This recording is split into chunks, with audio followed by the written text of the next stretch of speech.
Hey, what's up guys? Today we're taking things at a completely different pace than what we're used to. We're going to slow right down and we're going to work on the health of our joints and our muscles. So the first thing we're going to be doing is a mobility piece. We're going to work on some dynamic stretches and we're just going to kind of flow through this.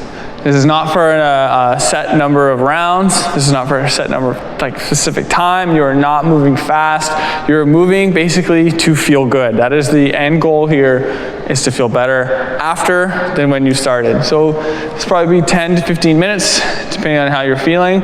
I think you should stay close to the 15 minutes. We're gonna start with 10 leg swings in each direction and per leg. So the first leg swing is going to be facing something. You're just going to swing that leg in front of you, back and forth, reaching. After you get through 10, you can take the same leg, you're going to turn to sideways, and you're just going to kick forward and backwards, do those 10 reps, and then you'll do the same thing on the other side. The next thing we're going into is we're going to do 10 prone to cobra. So from there, we're going to be laying flat on our stomachs with our hands kind of in a push-up position, and we're just going to push the shoulders and the upper body up into that cobra position. Hold for 2 to 3 seconds, get a nice stretch before you come back down. We're going to do a total of 10 reps like that. The next thing we're going to do is call it a cat-cow. Now you're going to go from all 4 here. The first thing we're going to be doing, we're going to press the stomach into the floor, and then you're going to retract that and you're going to press your lower back up into the ceiling. Okay, you're really rounding that back up, and then again rounding that back underneath. Cat-cow. Really feel this in your shoulders, your lower back. And then the next thing we're going to do is the alternating swimmer. So you're going to be laying face down again, arms reached out in front of you, feet reach back behind you, and you're going to have one hand come up and the opposite leg come up. So that'll be 1, then you're going to switch to your left hand, right foot, and you'll alternate for a total of 10 reps. The next thing we have here are going to be 6 Cossack squats. So we're starting off with a very wide stance. Our toes are going to be pointed out slightly.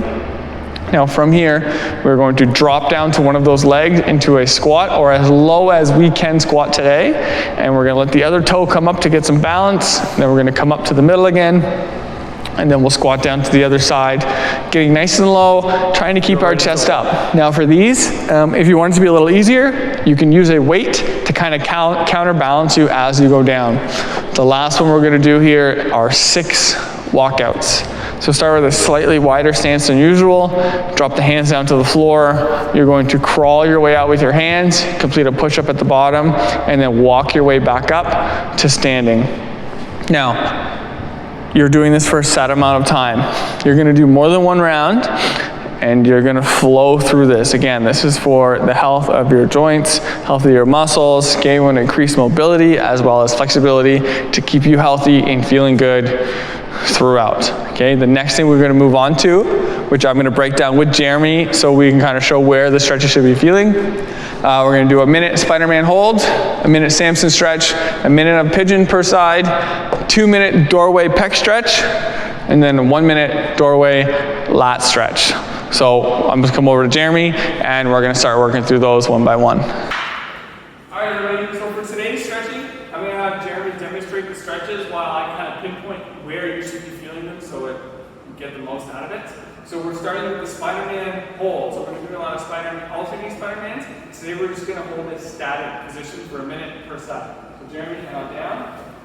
We go into a big lunge, and we have the hands on the inside of the foot. Now from here, we're just letting the hips sink down, and we're still keeping the chest nice and tall, so we're not rounded forward. Now from here, you can kind of play with it. You can push your knee out, Jeremy. You can kind of rock your hips forward and backward, side to side. And after you get through a minute, you can stay down there, you're just going to switch legs. Again, feel it out. You might have some spots that are stiffer than others. Again, every person is different in their own way, so you kind of feel out where the stretch feels best for you. So the next one we have is going to be the Samson stretch. So it's based off of a lunge. You want a lunge, Jeremy? And you're going to keep the chest up now. So the hands are going to be on the floor, and you'll be feeling this in the front of your hip where the knee is down. Now, if your back knee bugs you when it's on the floor, you can just grab something that's fairly soft, and you can rest your knee on that. Again, squeezing the cheek, pushing the hip forward. If you wanted to get a little more out of this, you could take both arms and reach overhead. Kind of lean back slightly. Again, you can lean over to the side. Whichever way you feel to stretch the most is going to be most beneficial for you. So we would do one side for 1 minute, and then we can switch legs again and do the other side. Same thing, you can play around with this front knee. You can really reach, feel that stretch out. Whenever you're stretching, you feel things out. There's no exact perfect way to do this. Everybody is a little different. The next stretch we have is going to be the pigeon stretch. We're going to do this from the floor. So we're going to take the foot and bring it across the body just like Jeremy did. The knee, the ankle, and the back knee and ankle are down on the floor. And again, he's pulling that chest up, trying to find where it's most comfortable for him today. Now, for those of you that may be a little more flexible, you can actually take this foot and bring it a little more in front. If you are less flexible, you can pull that foot back and closer and get a more comfortable stretch for you. Now, you should be feeling this in the cheek of the same leg that is in front of you. Okay, Jeremy, want to give them a point where you feel that most? There we go. Then after a minute of that, we'll switch sides. Again, staying in control, staying smooth. Try doing the same thing. Still, keeping that chest up, not rounding forward. If you wanted to, you can do that. Just pick one or the other. So Jeremy, let your whole chest come forward. You kind of lay down the ground nice and slow. This just tends to stretch a little more the lower back than the hips. Either one is good, but today we're looking for more of a hip stretch. So come on from there. So the next one we have is going to be the doorway pec stretch.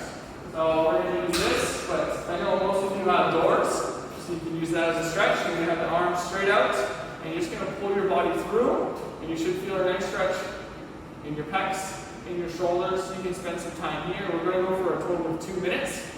Now, from here, you can bring your hands up a little higher. Maybe more wide, maybe even higher than that. And if you wanted to, you could actually sink your hips down. Go ahead, Jeremy. And feel a little more in your shoulders here. Just kind of feeling it out, what feels best for you. And the last one we have is going to be a minute per side. We're going to do the doorway lat stretch. So you would grab on, lean back, so I'm just going to firm grip over here. Now we're stretching out all down here, the side of his back, loosening up those shoulders. So that way whenever he puts his arms overhead, he has a stronger position and a stronger shoulder in the long run. So you would spend a minute down here. You can kind of kick his left leg back a little bit if you wanted to feel a little more stretch up the hip. And after a minute, you can switch sides. Again, get that same stretch. The hand height is totally up to you. Some people might start higher, maybe a little lower. Wherever you feel best is where it's going to benefit you the most. And those will be the stretches we have for today. Remember, get through these nice and smooth. There's no need to rush them. Remember, it's all about benefiting you in the long run. So take